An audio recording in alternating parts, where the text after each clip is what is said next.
YouTube, it's Satch. Welcome to Drive Ep1. Welcome to a new feature on this channel called Overdrive. I'll be driving and reviewing other people's cars and basically finding out what makes the local car community tick. This is episode number 1, the 450,000 kilometer Porsche 964, and it belongs to local artist Keith Proctor. Let's join Keith in the cockpit of his pride and joy. Alright, so it's the first time I've ever driven an air-cooled actually. I love those wings. I don't know why, but it reminds me of an old Spitfire. Aye, you know, yeah. First time I ever got in one. It just reminds me of a little classic kind of old aircraft. Yeah, aye. There's so much more. The sound of it, and the smell of it, and the feel of it as well. Right, yeah.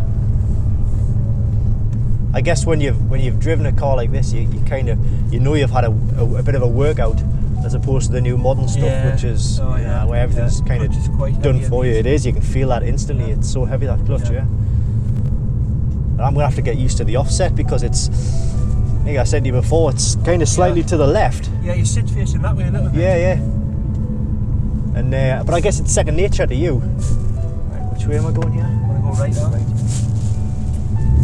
Whoa. Just give it plenty of rest if you want. Just on that one.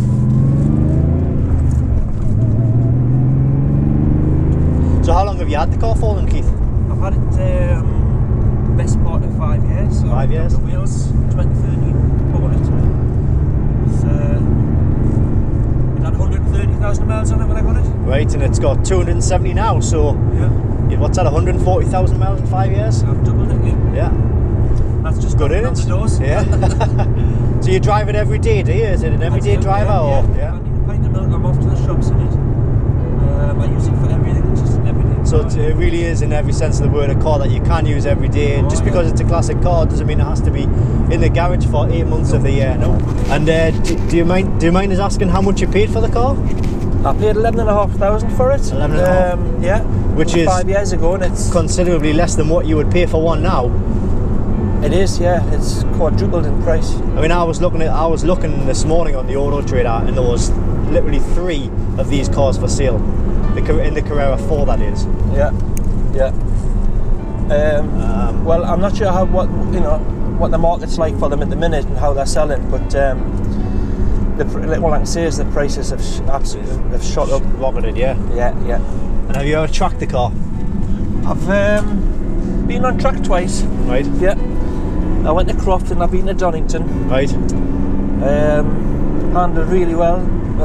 Although I'm used to driving the car reasonably quickly anyway, that's stupid, but I don't hang about too much. Yeah. Well, that's what they're for. They're meant to be driven, aren't they? You know, you're not meant to.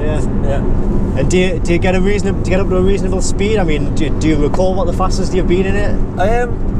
Well, on track, I've had it up to about 150, I think. Right. Yeah, that's pretty good. I mean, certainly on Croft with my 997. You're probably lucky if you get 115 on the straight. Yeah. So I mean, at that sort of speed, the front end gets a little bit light. Right. And if you're not used to driving them, it's a bit worrying. Right. I see. It tends to sway a tiny little bit. Right, especially if you're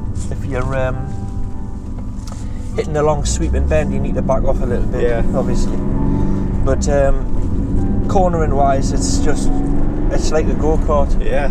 I've took a lot of weight off this car. Right. And it really improved the handling. Yeah. So while you're talking about the weight, what modifications have you actually done to the car? Well, I haven't spent a fortune on mods on this car. Right. To make the car go quicker, you need to take the weight off it. Right. And that's what I've done. I've stripped out just basic things really, but in total it's come to 13 stone in weight. Wow. 13 stone, eh? Dramatically changed the car. I mean, it was great before, but now it's just something else. That's like about stripping me out of the car, basically. Yeah. I've took off. I mean, just basic things. I've took the front, the spare wheel out, which weighed 33 pound. Right. I've took that out. I've put a Steve Wong chip in it, a performance chip. Right. Okay. Recaro seats, which saved a hell of a lot of weight. Yeah. Took the rear seats out. Yeah. The rear under tray on the engine, the aircon unit, the secondary muffler, and the rear windscreen wiper. They're the kind of big things that I've taken off. And I mean, I've kept all these things in case I sell the car. Yeah. Obviously, I can put them back on. Yeah. I've kept the original seats as well. Yeah. But that's not going to happen, is it? You're never going to sell the car, are you? Well, no, I would never ever sell plan it. on selling. I could never afford another one now, to be honest with you. Well, the wheels on the car, did they come with the car? Are they standard? Are they lightweight wheels or? Yeah, they're Cup 1 wheels. Right. So are they hollow? Are they hollow inside or are they? I'm not too sure, to be honest. No. I think they're the standard wheels for the car, and they're pretty light, although they're not the lightest wheels you can get. Right. Yeah. I think this is the Carrera 4. I think for the 964s, if I'm correct, they didn't have like a Carrera 2 and a Carrera 2S and then a Carrera 4, then a 4S. I think that came in the 993. So you wouldn't find, say for example, a 964S model, would you? No. Would an S have a wide body? Would it? Well, in the 4S would have a wide body, but I believe that only came in the 993. Yeah. So that was the generation after this. So this would have been like an 89 to 94ish, I think. Yeah, that's the right. production of this car. Yeah. I mean, if you want a wide body in this car, it would have to be the turbo. Right, yeah. The 964 turbo. Which, of course, you're paying big bucks for one of those these days, aren't you? Yeah, shot up in price, yeah. And in your ownership, or have you had any problems with the car? Are there any serious issues with the car which need to be addressed currently? Anything? There's a little bit of, although I've had the car painted, probably not the back end, it wasn't done right, and it's coming through a little bit, so there's a few bubbles on the back end. Right.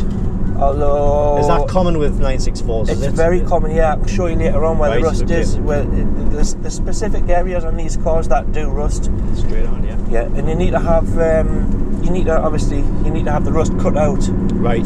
And the metal actually replaced. Got it, yeah. Otherwise, if you just bodge over it, the rust will just come back. Yeah. Which is what's happened on the back, to be honest with you. Right. But the rust was cut out on the front scuttles on this car, which is the worst part. What was your question again? Any serious problems or issues or? Over the 5 years, I've had no problems with the car whatsoever. That's exactly what you want to hear. I use it every day. It starts every time, and I drive the arse of it. Well, that's German engineering for you, isn't it? It's strong. It's really strong. Do you service it yourself, or do you get someone to do it? I do the brakes myself. Right. And although it's a pretty easy job to change the oil and what have you, I do take it into a local independent Porsche specialist. Right. In Gateshead, and so they take care of that for you. They take care of it. Yeah, the guy that looks after the car has looked after them for his whole working life, basically. Right. Okay. So he could fix this car with his eyes shut. Is this the guy who also has his son working for him now as well? Is it? Yeah, he has his son working for him. Yeah, so hopefully it'll continue when he retires. Yeah. No, that's good though, because you do find these little pockets of specialists dotted around, and you don't necessarily know they're there unless you're told about them, or you're in that kind of circle, if you like. Yeah, the forums are quite handy. The Porsche forums on the internet. Yes. There's a good few forums. 911 UK is one. You can get on their forum like that and just ask any basic sort of questions about them. There's some wealth of knowledge. There's some real enthusiasts around who will put you right on anything. Good. Any questions you would have about these cars. Well, that's what you want. It's all about the community, and it's all about I think for me personally, it's all about the people that you meet along the way. It's not, obviously the cars are a massive part of it. Yeah. But the people that you meet makes the whole scene what it is, doesn't it? It is, yeah. We get out. There's a group of us get out and have a drive every few months. You being one of them, and we go out and do about maybe 100 miles and stop off for a bacon roll. And some hot grub and a coffee. In fact, in about 2 or 3 days' time, we're due to go out. We are, yeah. That's Lake District. Yeah, Lake District. So I'll be making a video on that one as well. Will you? It's just a complete buzz driving this car. It is. Every second I'm in this car, I'm aware that I'm in it. Yes. And I love every time that I have in it. I'm sure you can relate, but I mean, you see, when I drive mine and I'm going out doing spirited driving, and I know yours is a lot older than my car, but I think we can both appreciate and feel the same way in that when you're driving the car, you're thinking about nothing else. You can have a shitty day at work, and you can get in that car and everything just disappears, and you're just focused. Yeah. You can't focus on anything else but driving the car. Yeah, it's actually and it's addictive. It's a therapy, I think. And it is a therapy. Yeah. It is. It is, because I think to myself, well, if I didn't have my 911, like, where would I go and get my release if I needed to just get away? Do you know what I mean? Yeah. And just take my mind off everything. Yeah. That's what I use it for, you know? I think it's man therapy though. Yes. I think it's man therapy. I don't think my wife feels the same way. Yeah, no. Actually, she doesn't want to drive the car, so could be a good thing. Don't tell her I said so. Yeah, my wife only has 2 flaws. Everything she does and everything she says. I'll tell her, mate. Yeah. So would you ever consider changing this car out for a water-cooled 911, or is air-cooled just in your blood? Would you go anywhere else, or?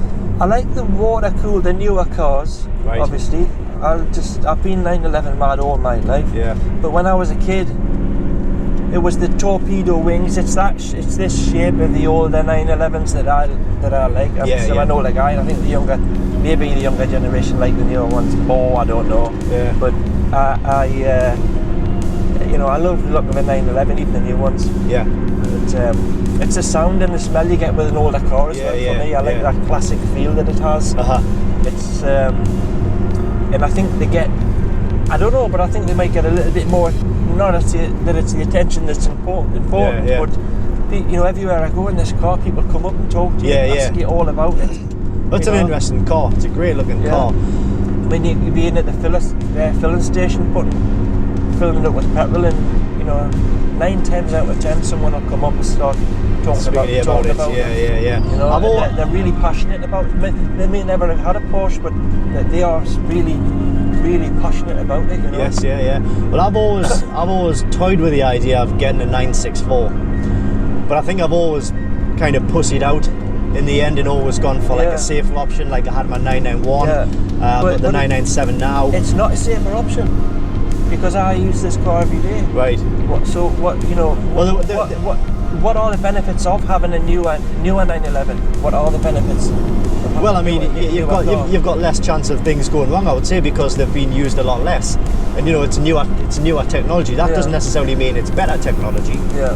But I would say, like I say, there's less chance of something failing, I would say. But I don't. To be honest, I don't think I've been lucky with this car because I know a lot of people who've got them, and they're basically bulletproof. Right. A lot of people replace or rebuild the engines in these cars when there's no need to rebuild the engine. Right. Just let it go. Yeah. Drive it and use it. I know for a fact that this car's got the same amount of power in it. It pulls exactly the same as the day it did 140,000 miles ago when I bought it. Right. I've got a little test that I can do on the road, and I know how fast I can hit by the time I get to a certain point on the road. Yeah, right. That's the way I do it. And it's the same it's now. Still as good, as it was on the day I bought it. So why are people rebuilding the engines then? Do they just want perfection? It doesn't have to. Cars don't have to be perfect. People buy cars for different reasons. Yes. Some people buy cars to show. Some people buy cars to work on and improve and modify. Some people buy cars to drive. Just to drive, and it doesn't matter if it's got a bit of rust coming. That doesn't affect the way it drives, does it? It's not the end of the day, and that's what they're for. I think that's the beauty of these cars, because you can have a 964 which has had a full nut and bolt restoration, and it will look beautiful.